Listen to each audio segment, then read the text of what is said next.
We were able to win the die roll here, and a reasonable opener, Noble into Spell Queller. So we're going to try this.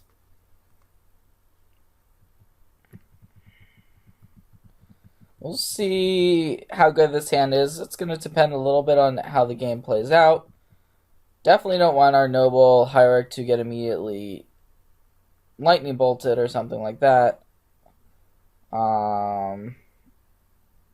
This could be a discard spell. Not sure. Okay, it's going to be a Simian Spirit guy getting exiled. And a Collective Brutality. Ouch. Alright, so that's gonna deal with our Noble Hierarch.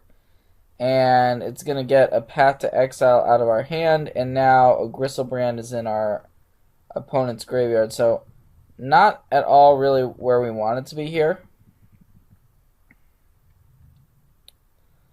And here is a Serum Visions. So it looks like our opponent's playing Goryo's Vengeance.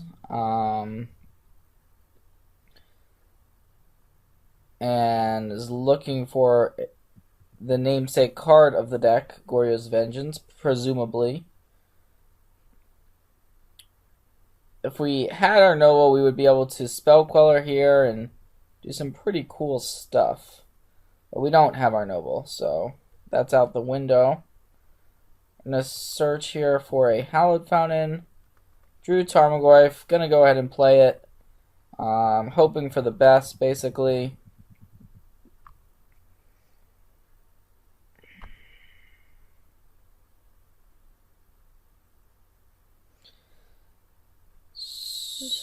Alright, so it looks like our opponent's probably still digging for the Goryo's Vengeance since they're casting Faithless Looting right now. Okay, there's an Emrakul going to the graveyard. If this is a Goryo's Vengeance, that is going to be the game. I mean, we cannot survive an Emrakul attack. Alright, but it looks like our opponent is going to put that Blood Crypt into play tapped, so that's good, pretty good news for us.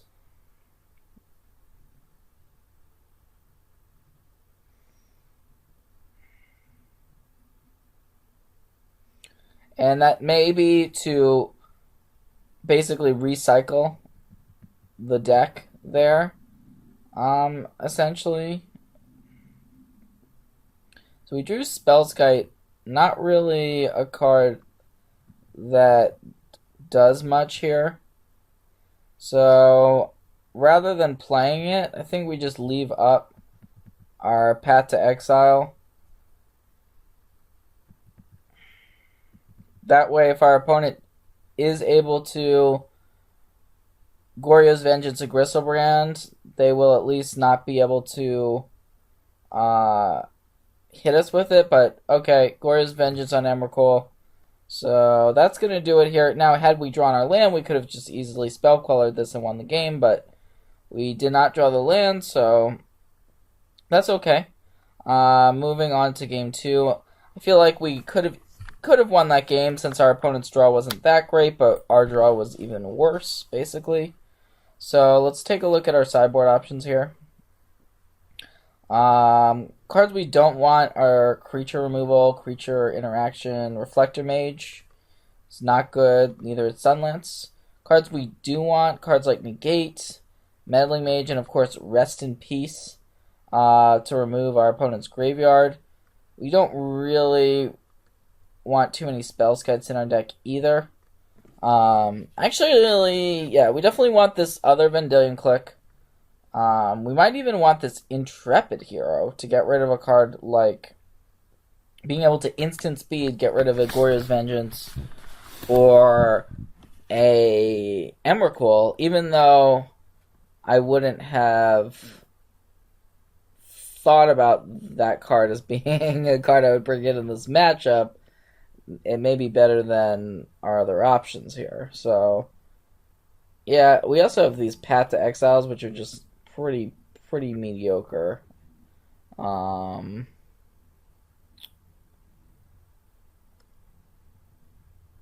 think we maybe want some amount of pass. Doesn't feel good, to be honest, but alright. Hoping to draw our graveyard interaction, stuff like that. But we will have to mulligan this one for sure. Alright, not the best hand. We do get a scry, and there's a negate on top, which we definitely want to keep. And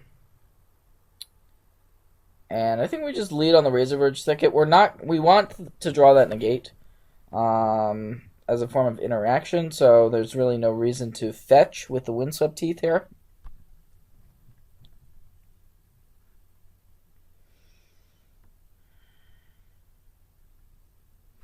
And Tarmogoyf isn't a card that our deck is going to make particularly big some games, but if our opponent's playing cards like Faithless Looting and filling up their graveyard, the Tarmogoyf has a way of just being pretty sizable no matter what, which is nice. So we're going to play the Tarmogoyf on turn 2.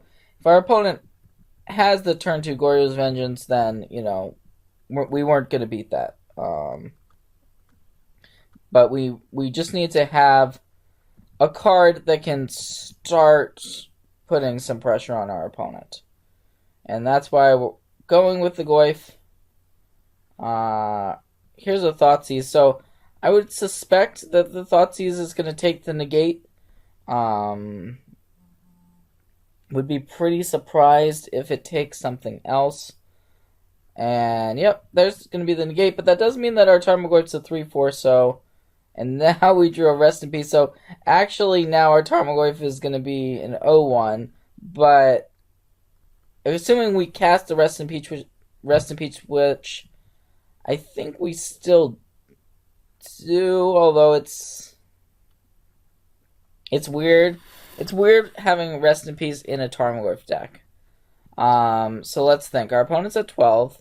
If we cast the Rest in Peace, then we don't have any pressure anymore. Our opponent also does not yet have a creature in the graveyard. Now, that's not to say that it couldn't happen, but I kind of like just playing the land and passing the turn. This is incredibly greedy, but we also know that our opponent has Through the Breach in their deck. So, if this is Faithless Looting plus Goryo's Vengeance, a creature, then, you know, GG, I guess. But if we have the Rest in Peace in play, you know, we can stop that, but we can't win before Through the Breach either. So it looks like our opponent actually is discarding Through the Breach and Wandering Fumarole. So does not have a creature in the graveyard as of right now. And that could very easily mean that our opponent either doesn't have a Goryo's Vengeance or doesn't have a legendary creature in hand. One of those two options. So here's a second Faithless Looting. So now we're actually pretty happy to have held on to this copy of Rest in Peace. And we're seeing a bunch of Through the Breaches getting pitched. So clearly our opponent probably still has another Through the Breach in hand.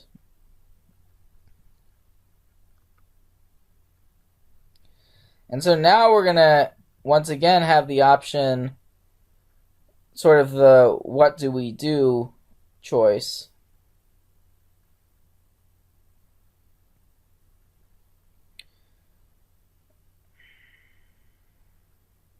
So, do you think we want to get this Noble Hierarch into play and crack in for 4? So let's do that. That's going to put our opponent down to 7. And now I think we just go for the Rest in Peace. Although we do have the protection basically against Goryo's Vengeance in hand in the Path to Exile. What we don't have protection against is Through the Breach plus Emrakul. But if our opponent has that, we're kind of just dead anyways.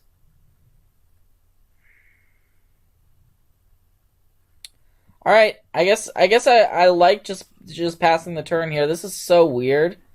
This game is really weird. If our opponent has Through the Breach plus Emrakul, there's no line we're going to take that's going to win us the game on this turn. If our opponent has a way of getting Gristlebrand into play, then having Path to Exile for that is a pretty big deal. This line does mean that our opponent's able to flash back a Faithless Looting.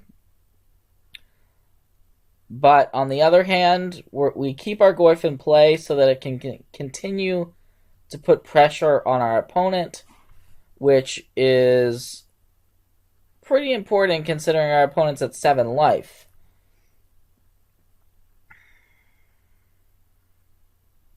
I'm pretty sure that most players would have already played the Rest in Peace in this spot, and that's understandable.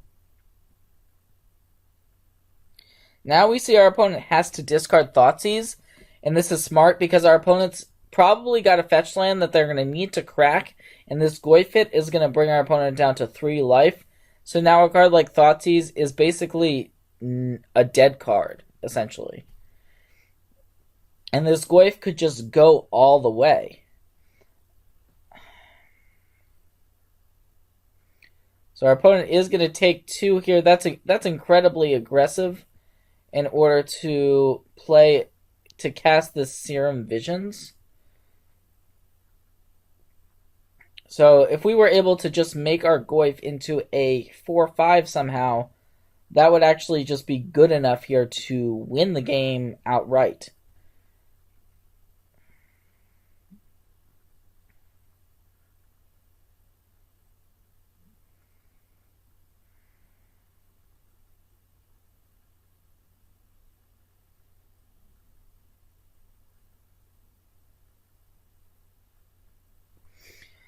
So the Serum Visions, our opponent's probably is almost certainly trying to sculpt a way of setting up an Emrakul for next turn.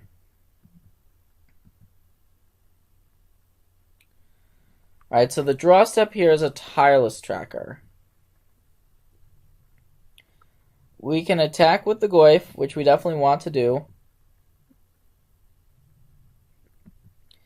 And now we're back to the same situation. What do we want to play around here? If our opponent has Through the Breach plus Emrakul,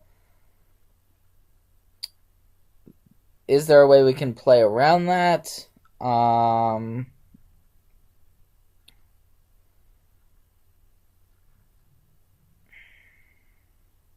I believe there is a way we can play around that, because what we can do is if our opponent Through the Breach is an Emrakul, we can float a mana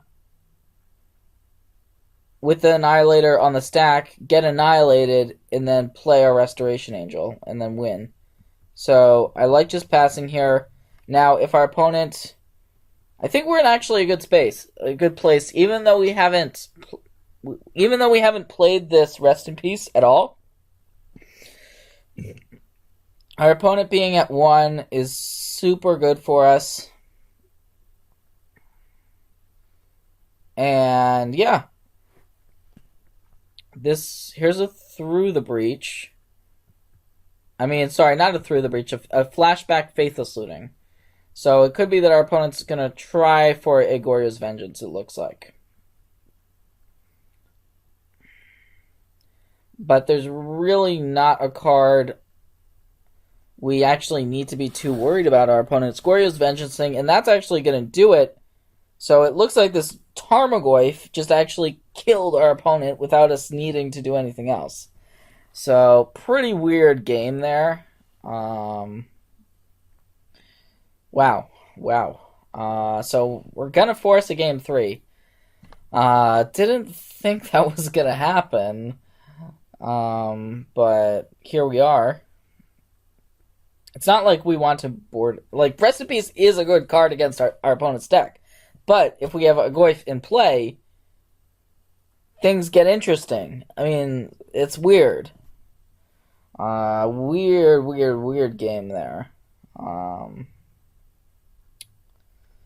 Alright, well, this sideboard did work for game 2, so gonna run it back here. Don't think this is a particularly good matchup for us. If our opponent has their nut draw, our draw is probably going to fold to that. And this hand is... It's a mulligan. We're going to have to go to 6 here, so... Looks like our opponent is thinking about doing the same. But our opponent has kept. So... Let's hope for a better 6-card hand. This hand is, yeah, I mean, we're going to keep. Don't have a lot going on. We would like either a pressure card like a Tarmogoyf or a Rest in Peace, something like that. Don't have either of those. So we don't have a card we can actually get on the table in terms of a non-creature spell until turn 3, which is not where we want to be. So, just going to play this Hallowed Fountain tapped and pass the turn. We can play our Razorverge Thicket next. We'll see if our opponent has something here, that's going to be quite bad for us. Basically, if our opponent goes for the Gusto here, like some sort of Faithless Looting plus Goryo's Vengeance play, then we're going to lose. Alright, well, here's a Thoughtseize. So, our opponent's going to know exactly what's up.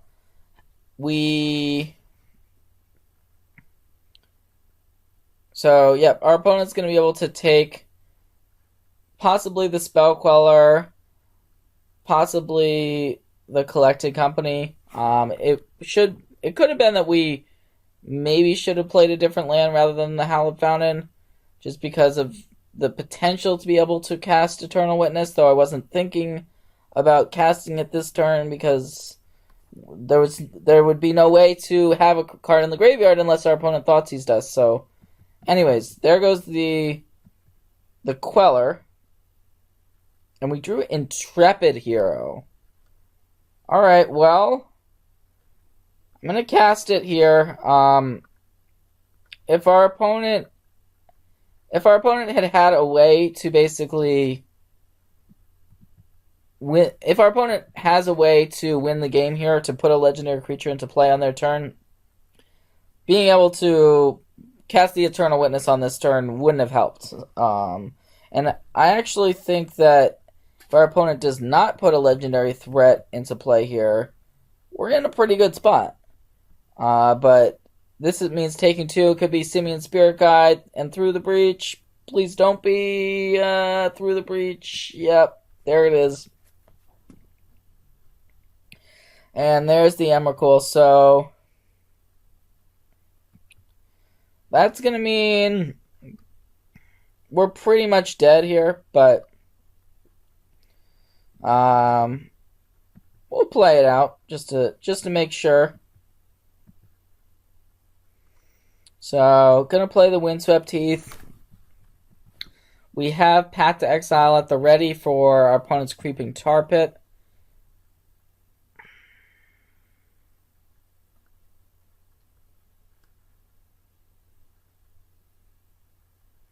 But yeah, this is what the Through the Breach deck does. This game is pretty much over, to be honest with you.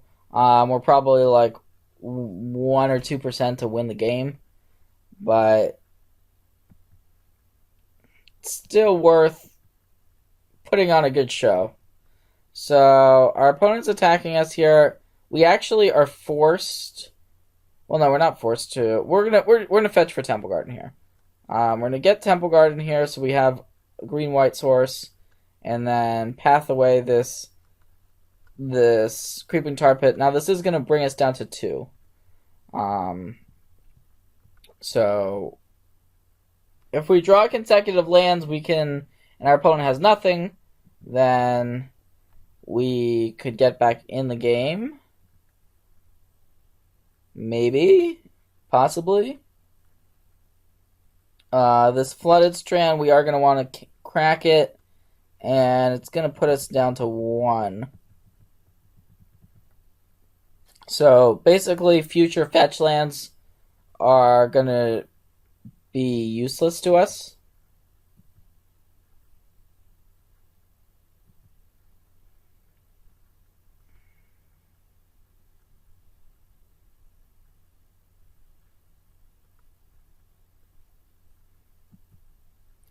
And I like how Moto just automatically puts the Breeding Pool into play tapped, since we know we don't have the life to pay.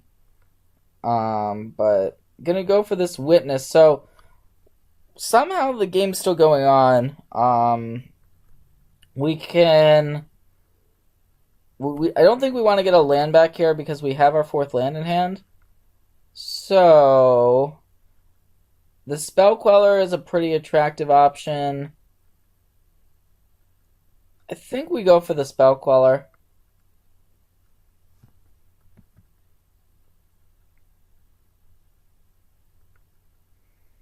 That way, next turn we can go land, pass, and have Collected Company or Spell Queller to cast. So we'll see what this is going to be. It's an Izzet Charm.